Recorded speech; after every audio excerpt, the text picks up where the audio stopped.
Travailler dans le lit d'une rivière, à proximité d'un cours d'eau, n'est pas sans risque.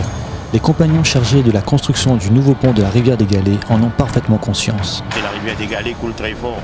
À tout moment, ce fleuve tranquille peut se transformer en torrent dévastateur. L'eau continue à monter et qu'il y avait des risques d'évacuation.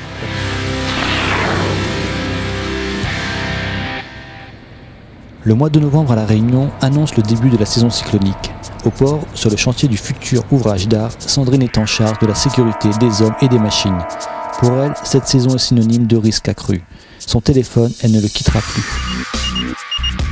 C'est une alerte de niveau 3, le risque est maximal. On a décidé d'évacuer le personnel pour ne prendre aucun risque.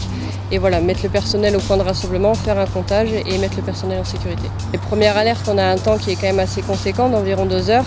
Et après, sur la dernière alerte, vraiment où on a beaucoup d'eau dans la rivière, on a plus que 35 minutes. Après une rapide concertation, la procédure d'évacuation est lancée.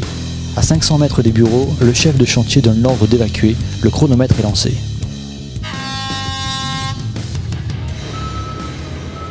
On a eu plusieurs alertes. À partir de l'alerte 2, on a commencé à prévenir les chefs d'équipe que l'eau continue à monter et qu'il y avait des risques d'évacuation. Donc on passe à l'alerte 3. Et à partir du moment où on a eu l'alerte 3, nous avons prévenu les chefs d'équipe. Le chef de chantier a prévenu les chefs d'équipe et on a évacué le personnel en moins de 10 minutes. On était tous au point de rassemblement.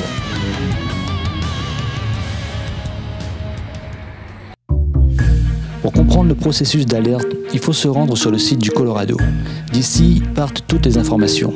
Il y a un bureau d'études qui s'appelle Hydrétudes qui a travaillé en collaboration avec Météo France pour mesurer, en fonction des niveaux de pluie qu'on a dans le cirque de Mafate, les débits qui pourront arriver dans la rivière en cas de crue.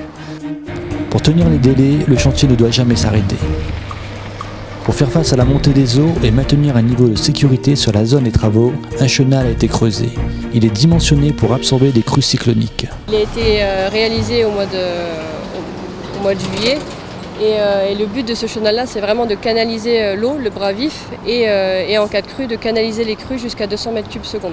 Donc cet ouvrage-là, il a été construit pour permettre en fait, du coup, le passage de la rive droite à la rive gauche, pour les engins, le personnel.